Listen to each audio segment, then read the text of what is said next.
Starting with video 19 or presentation 19.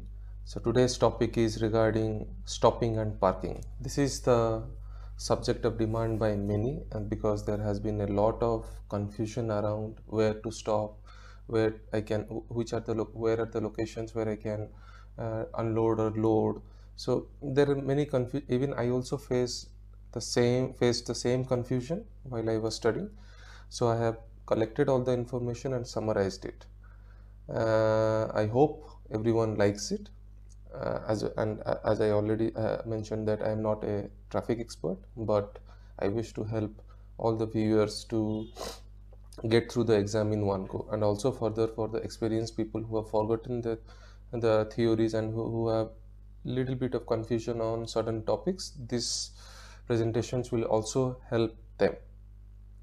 Okay, in today's agenda, we will be discussing about the definition of stopping, parking, and coming to a halt. What does it mean? Also, we will cover various insights related to parking in all these subjects. Okay, so starting with the definition, stopping. It means that you are not moving, but engine is still on. This is very important to know, that you are not moving by a centimeter also, but your engine is still running, like stopping for a quick pick up someone or something, or else something, or to drop off.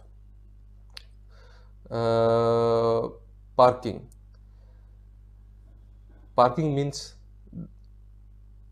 you are not moving, the car is not moving, and the engine is off. Means here the engine was still on, but here the engine is off. It is also stopping. It also could be defined as stopping for a longer time. For example, to deliver a package, to wait for another passenger, to make a call. The third definition is coming to a halt. Here the car is not moving and the engine is off. It's the same as parking.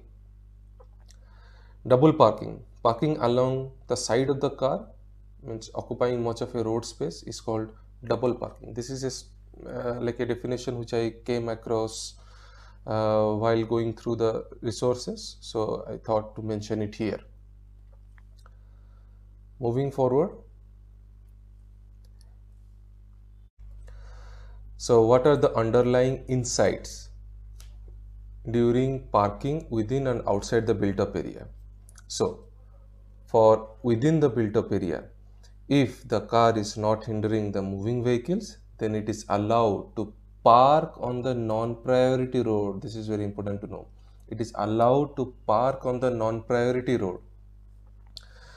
Also allowed to park on priority road if it is not hindering any other traffic. So it is allowed to both park non-priority and priority road within the built-up area. Allowed to park on the verge. Allowed to quick drop and pick up from roadside of a non-priority road. So I can park my car along the side of the road and quickly pick up or drop off someone, or quickly take a package and quickly or drop a package also. Then allowed to load and unload on a non-priority roadside, not a priority roadside, non-priority roadside. Parking over pavement is not allowed. Only rear red light needs to be on at night for parking. However, side lights are not banned but not necessary. It is not required. Means one can use it. That is the whole statement. Side lights one can use it. So these are the insights, or these are the underlying information that one has to know for parking within the built-up area. Then parking on highway or autoway. So on a highway, if there is space on the side of the road with a parking sign, then one can stop. Okay, if the arrangement is something like this, then only I can stop. If this one is not there, if no parking sign, then only during the case of emergency I am allowed to park here, otherwise it is illegal to park there. For parking outside the built-up area, what are the rules? If car is not hindering the moving vehicles, then it is allowed to park on the non-priority road, whereas it is not allowed to park on the priority road. But within the built-up area, I can park on the priority road. Allowed to park on the verge of a priority road and non-priority road. For example, like this. I'm allowed to park, but if there is a no parking sign, then before it I can park. Before this sign I can park, but after it I cannot park. Allowed to quick drop and pick up from the roadside of a non-priority road. I can quick drop and pick up someone or an object. Allowed to load and unload on a non-priority road, but not on a priority road. Parking over pavement is not allowed. Rear red and side light needs to be on at night for parking. It is a mandatory that these both lights should be on, whereas within the built-up area only the red light, rear red light, is mandatory. So these are the rules. Please understand and please learn it by heart, because these rules can be very confusing. Means to remember many things, it can be very confusing. Insights to park with traffic signs. We discussed in brief in the earlier videos. So suppose if this is the traffic sign and this is placed on the right side of the road, then the traffic rule is applicable on the right side only. People can park on the left side of the road. This is very important to understand. So the question can be in the exam that, am I allowed to park on the left side of the road? Answer is yes. Then if it is a zone, if the traffic sign is something like this, the zone word, if it is visible, then that irrespective of the location of the traffic sign, it is prohibited to park on the left as well as the right side of the road. Very important to understand this. Then stopping or parking at parking disc zones. What are the rules? Okay, first of all, I need to have a parking disc. Very important. Okay, parking disc should be placed behind the windshield. Remember this, behind the windshield. If parking stated some days as limit, then outside those days it is free to park. Round the time by half an hour. It means that if I arrived at the parking location by 2:20 p.m., then I can round it off and state the time as 2:30 p.m. Always the later, because that is profitable for me. Applicable to blue zone only, or parking with blue lines as perimeter. This is very important. Parking with blue lines as perimeter. And what do I mean by blue lines? Means on the ground there will be something like, or on the pavement or on the road there will be blue lines here.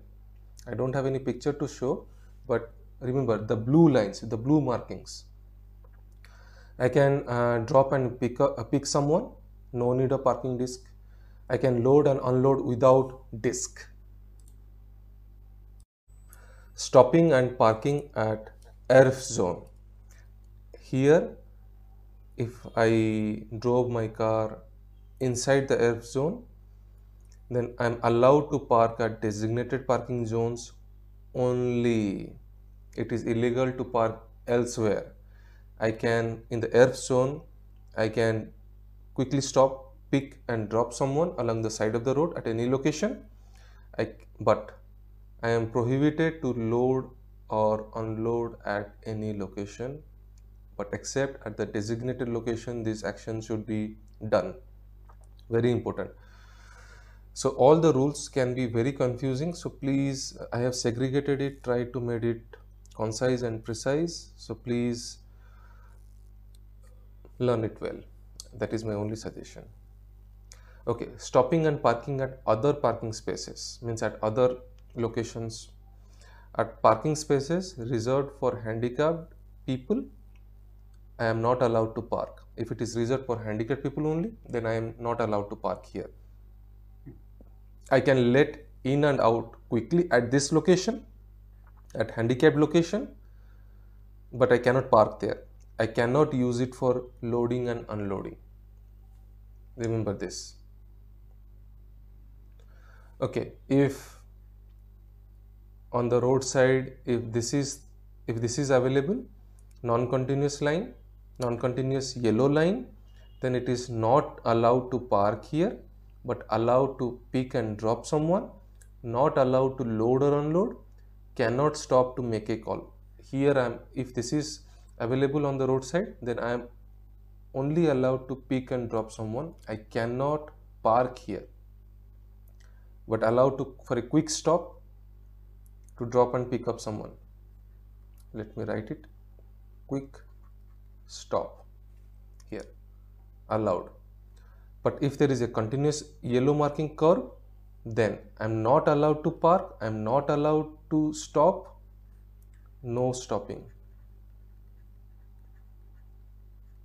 And parking means engine is off, but stopping means engine is not off. I'm not allowed to pick and drop someone, not allowed to load and unload, cannot stop to make a call. If yellow continuous curve on right side, then I can park on the left side and then okay. So if these yellow curves are on the right side, then these rules are only applicable on the right side only, not on the left side. On the left side, I can do whatever is applicable. Very important to understand, and there can be a question from this part in the exam. At the bus stop location, I'm not allowed to stand still at bus stop. If no block markings, then within 12-meter range of bus stop signpost. Don't get confused with continuous or non-continuous white lines at bus stop. Means this is the continuous and non-continuous white lines. That doesn't affect bus from crossing it and picking passengers. Means even if there is a continuous line, the bus can go, pick someone and then go.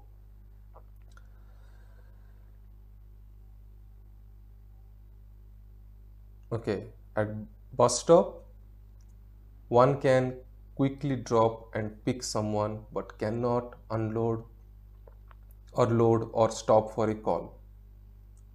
Very important insight. In a tunnel or a viaduct, emergency lane,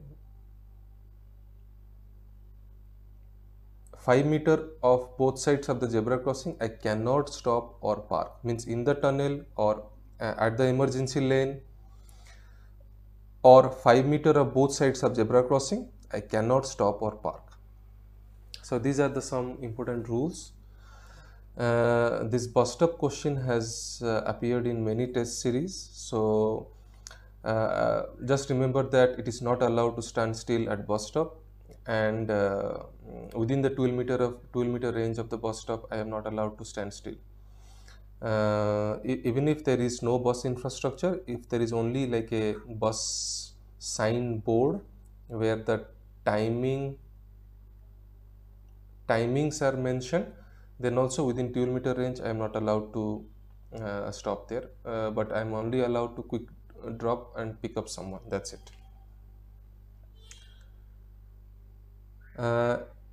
Electric car parking spot, only designated electric cars only are allowed to park. Other cars cannot park but can use to pick up or drop off someone. I cannot load or unload also. With this, we have come to an end. There are a lot of concepts in this presentation, so please take it slow because it can be very confusing. And once in short, you might think that okay, this is as a whole and this is very easy to learn, but when you will be giving the test series and when there is time constraint, in a hurry you might get confused or might get overlapped with concepts that might confuse you. So please be careful, and for further references and reading, please refer to these resources. I hope everybody is learning well and could avoid the confusing traps of the exam. Thank you, and we will see each other in the next video.